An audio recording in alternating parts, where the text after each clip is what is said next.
Magandang hapon mga kabisdak. Pag-usapan muli natin itong Tory versus Baste Duterte boxing match. Boxing of the history. Ayan o. Pero bago ang lahat, palike, pa-share, pa-subscribe sa Bisdak Pilipinas. At syempre, pakipindot ang inyong notification bell. Mainit pa rin po ang usapin kung matutuloy nga ba ang naturang boxing match sa pagitan ni Baste Duterte at ni Nicolas Torre. Nagkapalitan na po ng statement, nagkasagutan na po itong magkabilang kampo. Nagbigay na ho ng kondisyones itong si Mayor Baste Duterte para matuloy po ang laban sa pagitan nila ni General Torre. Kondisyon na madali lamang ho.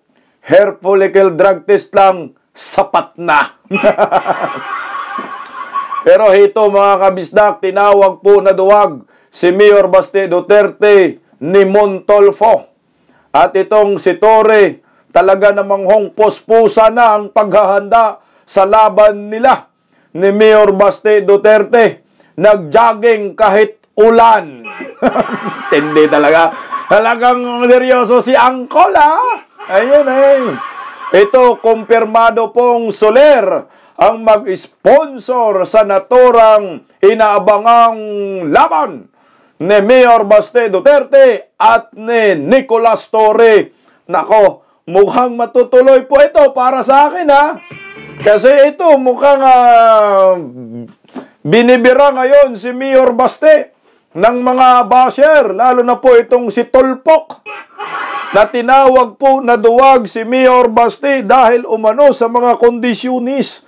O basahin po natin mga kabisdak yung patutsada ni Montolfo kay Mayor Baste. Ito po, post pa niya ito mga kabisdak, ha.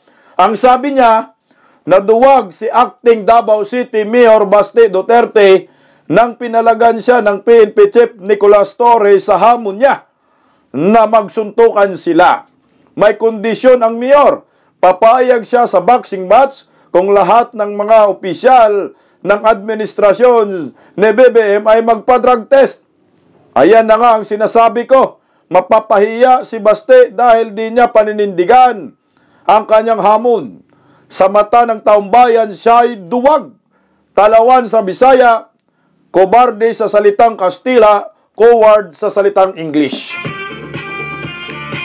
Ayan po yung banat ni Montolfo kay Mayor Baste Duterte. Tika, para sa akin po, hindi po kaduwagan ang pagbibigay ng isang kondisyones sa naturang laban, lalo na po boxing. Kahit tulad lang po yan sa mga boxing na mga talagang professional boxing, may mga kondisyones po yan. Ngayon ho, hindi naman ho siguro tanga itong si Mayor Baste na basta-basta lamang maghahamon dito kay Torre na siya lamang ay maduduwag. Hindi po yan kaduwagan. Yung kondisyonis na yan. Nasa kanila na lang ho kung paano nila i-comply ang naturang kondisyon. Napakadali lang ng kondisyon. Hair follicle drug test. Hindi po yan masakit pag ginupitan lang ho ng buhok. Ba't ba para bang napaka big deal sa inyo yung kondisyon na yan? At para bang takot na takot kayo maguntingan ng hibla ng buhok. Karapatan ni Mayor Baste. O ito tayo ngayon. Gusto kong makasuntok ng tawag niyan, unggoy. Kaya tara, ito yung kondisyon ko.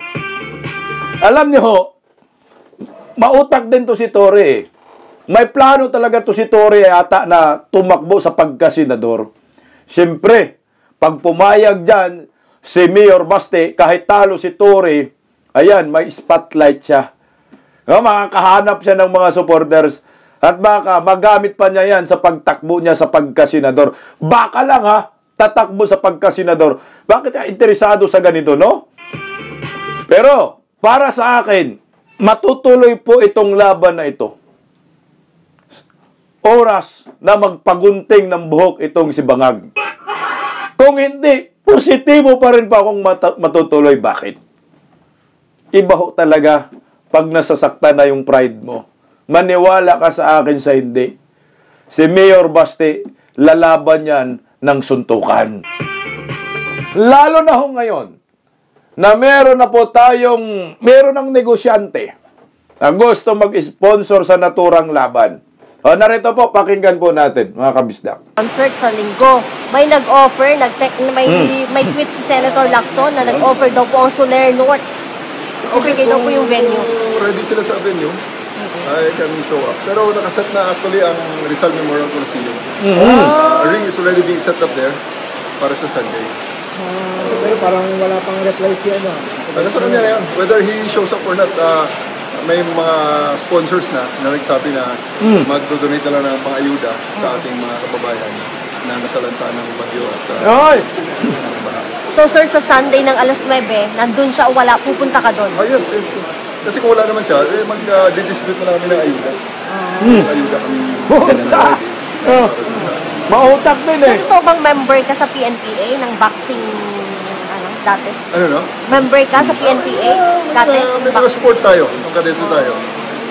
Oo nga sir, medyo may kita na, yung agility mo, medyo nagbo-boxing ka talaga ba sir noon? Para alam ng mga nanonood nakikinig sir. Nabubuksing. Nakaready lang tayo na, naging playboy ko eh. Sinusuntok nga nung nakatali ang kamay sa likod eh. Kaya yun na lang ang iniisip ko. Lakasan lang ng loob yan. Sir, may mga nag-pledge na ba ng sponsor na willing mag-sponsor ng hanggang 12 rounds? Yeah, actually meron. Kasi kaya nga this coming Sunday, marami ng mga tao na darating sa Rizal Memorial Coliseum. And at 9 o'clock, whether he shows up or not, we will just continue with the distribution of aid.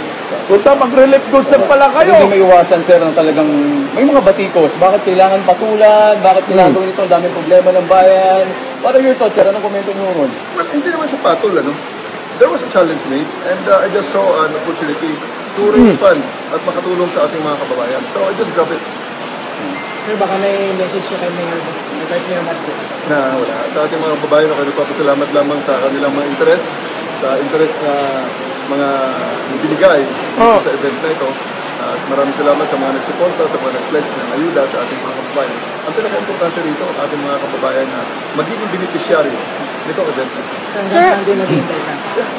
Sir, anong say ng palasyo? Kasi talagang umugong to sa social media, sa mga balita, laman ka ng balita. Ano pong say ng palasyo, sir? Tanong yun sa official spokesperson ng palasyo. I just cannot speak for Puta, mautak din to si Tore, no? Alam mo, Tore, wag mong linlangin yung mga Pilipino. Meron ka na palang nakasit up na mamimigay ka ng relief goods. Talaga naman, oh. Tapos biglang sasabihin mo nang mag-boxing kayo ni Mayor Baste. Dito sa Rizal Memorial Stadium, nimal talaga, ha? Kage. Baste, huwag kang umano dito, huwag mo na lang patulan tong si Tore. Ginagamit ka Mayor Baste sa kanyang sariling interest. No, para sabihin na, puta, ang galing ni, ang tapang ni Tore. Mantakin mo sasabihin niya, kahit daw hindi darating si Mayor Baste, tuloy ang kanilang pamimigay ng relief goods. Hindi naka-schedule na talaga pala sa linggo na mamigay kayo ng relief goods. Loko rin, ha? Gumagawa ng kwento, gumagawa ng eksena, parang sabihin, ako matapang ako, kakasa ako. Tapos makipagbasagan ako ng mukha. And Mayor Baste, yung pala, nakasit up na.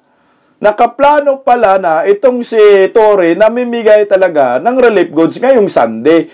Kasi magulat ka, bakit makipagsapakan ka? Wala ka namang training. Tapos bigla-bigla sa Sunday agad gaganapin? Okay, Huli si Tore sa balakma niya. Maliwanag pa po sa sikat ng araw na itong katapangan di umano ni Tore ay drama lang ito. Wala ho silang, ako Baste, wag mong palaganto kasi wala, gagamitin lang si Mayor Baste, magpasikat lang si Tore. Alam naman natin, Duterte sikat may Soler. Bakit ayaw niya tanggapin sa Soler? Doon na talaga sa Manila. Rizal Memorial Stadium kasi nga nagka-sit up na, matagal na. Ang gagi, oh. Mautak ang buwag. O ito, tuloy ang jogging niya. Oh. Nag-jogging talaga siya. Oh. Mantakin mo yan. Oh. Nagpaulan-ulan si Torre at gustong magkalagnat.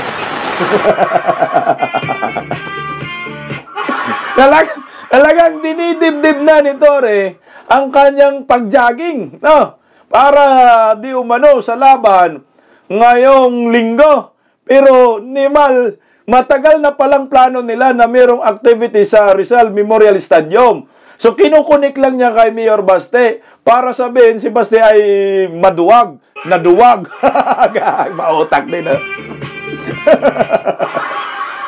O, ang pagpaliban muna ngayong Sunday, Torre, pagpaliban muna natin, pag okay na yung kondisyones, saka natin itutuloy. Okay ba sa inyo? Kasi ito, maliwanag pa sa sikat ng araw, may plano na kayo, mamimigay kayo ng relief goods ngayong Anuebi. Hindi boxing ang plano ninyo, mamimigay ng relief goods. Yan po ang totoo. Ngayon, ginagamit lang ninyo itong hamon ni Mayor Baste para sabihin ninyong duwag si Baste. Hindi man duwag si Baste, naglatag lang ng kondisyones. Hindi po yan kaduwagan. Yan ay kondisyon. Siyempre, alangan naman makipagsuntukan ka, walang premyo. Charity na nga lang ho ito pero ayaw nyo pang tanggapin ang kondisyon. Hair follicle drug test lang ho. Pero, sige, banatan nyo ng banatan si Mayor Baste Duterte. Baka oras na mapuno yan si Baste. Kahit hindi charity, kahit anong panahon, anong oras, ay talagang ready makipagrambulan dito kay Torre. See you po mamaya, alas 8:30 sa live commentary dito sa Bisdak Pilipinas. Mabuhay po tayong mga Pilipino. Bisdak Pilipinas, God first. Maraming salamat. Bye-bye. Ingat.